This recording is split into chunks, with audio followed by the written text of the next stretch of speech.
जरा सोचिए, एक आंगन में एक पुराना जंग लगा ट्रक खड़ा है। देखने में तो बिल्कुल कबाड़ी ही लगता है ना? कोई भी यही कहेगा कि इसकी सही जगह तो कबाड़ी की दुकान है। पर क्या हो जब किसी को इसी कबाड़ में अपनी किस्मत चमकती हुई दिखाई दे? और ये है जगत।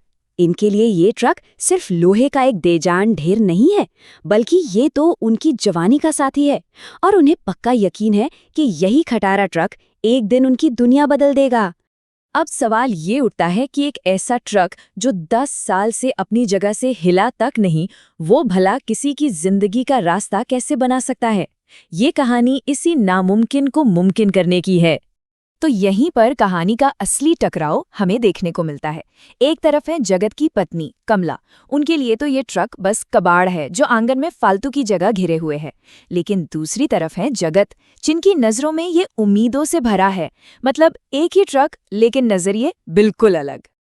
और फिर जैसा कि कहानियों में होता है, एक दिन अचानक एक मौका आता है। गांव की झील पर शहर से कुछ टूरिस्ट आते हैं, जिन्हें पूरे परिवार के साथ पानी में पिकनिक करनी है। पर दिक्कत ये है कि वहां सिर्फ छोटी छोटी नावें हैं। सब निराश होकर वापस जाने ही वाले थे कि तभी जगत की नजर अपने पुराने ट्रक पर पड़ती है, और बस उनके दिमाग की बत्ती जल जाती है। पर्यटकों की परेशानी और उनका पुराना ट्रक, इन दोनों को जोड़कर उन्हें एक हल नजर आता है, और वो उसे नाम देते हैं जल रथ। क्या बात है!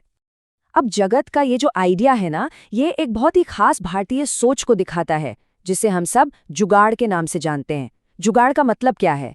मतलब कम से कम चीजों में अपनी सूझबूझ से कुछ ऐसा बना देना जो काम कर जाए। एक तरह से मुश्किल का अनोखा हल निकालना। तो देखिए जुगाड़ का फॉर्मूला यहाँ कितना फिट बैठता है। सबसे पहले एक प्रॉब्लम थी, टूरिस्ट को एक बड़ी बोट चाहिए थी। फिर अपने पास क्या था? एक पुराना बेकार ट्रक। और सॉल्यूशन क्या निकला? अरे भाई, इसी ट्रक को बोट में बदल दो। और इसे बनाया कैसे गया, ये तो और भी मजेदार है। कोई रॉकेट साइंस नहीं, कोई बड़ी इंजीनियरिंग नहीं, सिर्फ और सिर्फ देसी दिमाग। ट्रक के दोनों तरफ बड़े बड़े प्लास्टिक के खाली ड्रम बांध दिए ताकि वो पानी पर तैरता रहे। इंजन में जो छेद थे उन्हें मोम से बंद कर दिया, और बस हो गया तैयार। ये ट्रक अब सड़क के लिए नहीं, पानी के लिए रेडी था। और देखिए, किस्मत भी साथ देती है। तभी वहां आते हैं सेठ धनीराम। वो कोई आम टूरिस्ट नहीं थे, उन्हें तो कुछ हटकर, कुछ रोमांचक चाहिए था।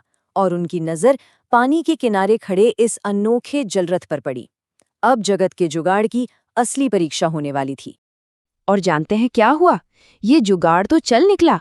ट्रक पानी पर मजे से तैर रहा था, और सेठ धनीराम, अरे वो तो गर्मा गर्म कचौड़ियों का लुत्फ उठाते हुए इतने खुश थे कि कह बैठे, भाई ऐसा मजा तो पेरिस में भी नहीं आया।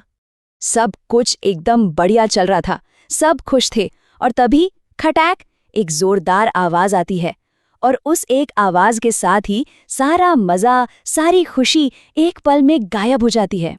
ड्राइवर बागा घबरा कर चिल्लाता है, अरे हुआ ये कि ट्रक का जो स्टीयरिंग व्हील था वही टूटकर उसके हाथ में आ गया। सोचिए, बीच झील में कंट्रोल करने का एकमात्र जरिया ही खत्म। अब वो सिर्फ पानी में बहता एक बेकाबू लोहे का डिब्बा था। अब जरा हालात की गंभीरता को समझिए।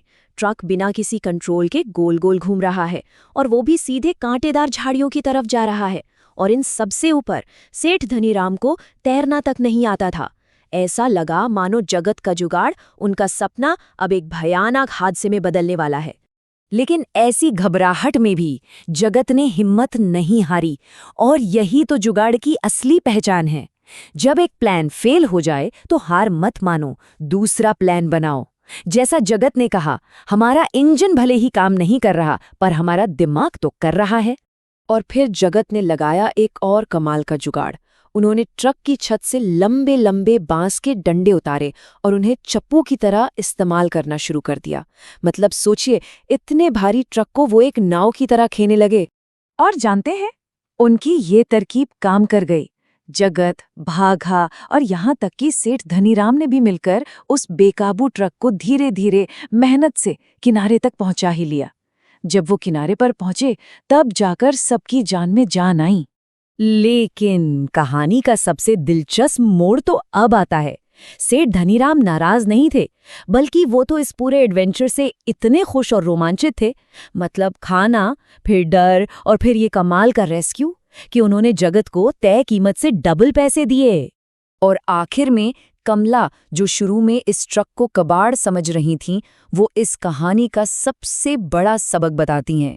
वो कहती हैं कि किसी इंसान की हिम्मत और उसका दिमाग एक ट्रक की स्टीयरिंग व्हील से कहीं ज़्यादा मजबूत होना चाहिए। क्या गहरी बात है।